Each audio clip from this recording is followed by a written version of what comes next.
اس حوالے سے افواج پاکستان اور اس کی لیڈرشپ کے خلاف ایک منظم ملیشس پروپیگنڈا مہم چلائی جا رہی ہے، حتیٰ کہ ڈیپ فیک ٹیکنالوجی کا استعمال کر کے مختلف ریٹائرڈ سینئر ملٹری آفیسرز کے فیک آڈیو میسیجز بنائے جا رہے ہیں تاکہ معاشرے میں عوام اور فوج کے درمیان تقسیم اور انتشار پھیلایا جائے۔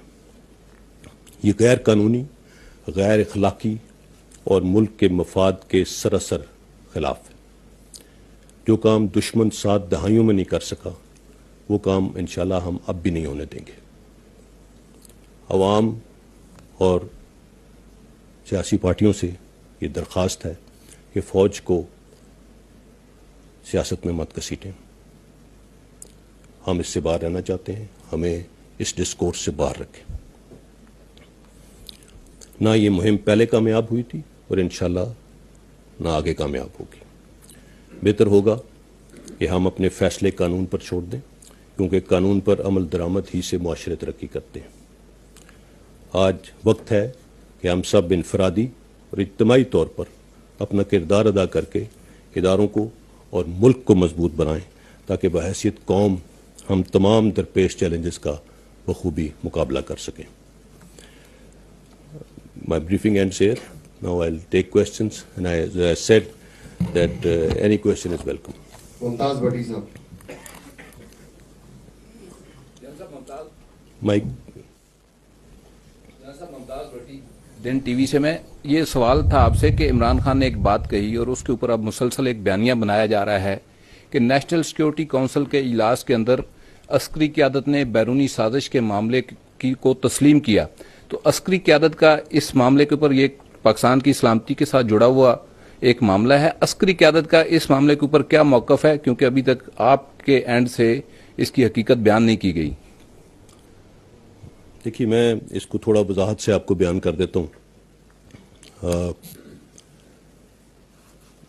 جہاں تک عسکری قیادت کا موقف ہے جو کہ اس نیشنل سیکیورٹی کونسل کی میٹنگ میں دیا گیا، جس میں chairman joint chief of staff committee, تمام سروسز چیف اور D G I S I بھی شامل تھے، وہ موقف اس میٹنگ میں بھرپور طریقے سے دے دیا گیا اور اس کے بعد اس میٹنگ کا ایک اعلامیہ جاری ہوا۔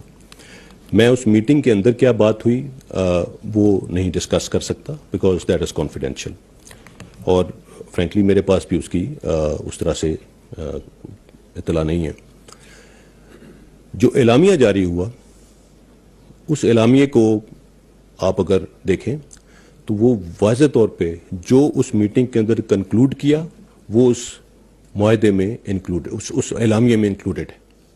جو الفاظ اس اعلامیے میں ہیں وہ آپ کے سامنے ہیں، اور جہاں تک ہماری انٹیلیجنس ایجنسیز کا تعلق ہے، وہ دن رات اس ایسی تھریٹس اور ایسی کانسپریسیز کے اگینسٹ جو کرنا ہے اور اس کے اگینسٹ کام کر رہی ہیں، اور اگر کسی نے پاکستان کے خلاف کوئی بھی سازش کرنے کی کوشش کی تو انشاءاللہ اس کو کامیاب نہیں ہونے دیں گے، اور کسی نے پاکستان کی طرف میلی آنکھ سے دیکھا تو اس آنکھ کو نکال دیں گے۔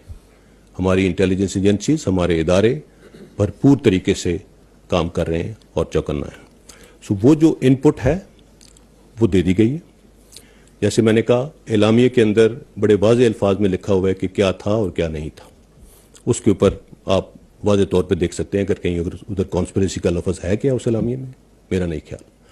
دوسری بات، اس ان پٹ کو اگر ڈی کلاسیفائی کرنا ہے، بیکاز اس کانفرنس کے منٹس ہیں، ان منٹس کو گورنمنٹ ڈی کلاسیفائی کر سکتی ہے، اور ابھی ایک روز پہلے غالباً پرائم منسٹر صاحب نے یہ بھی کہا ہے کہ وہ پارلیمنٹری سیکیورٹی کمیٹی کی میٹنگ بلائیں گے، اور اس میں اگر اس میں بلائی جاتی ہے وہ میٹنگ، مسلح افواج کے سربراہان اس میں بھی جا کے وہی ان پٹ اب بھی دے دیں گے، کیونکہ جب وہ ان پٹ دی گئی اور اس سے اب تک کوئی تبدیلی نہیں ہے۔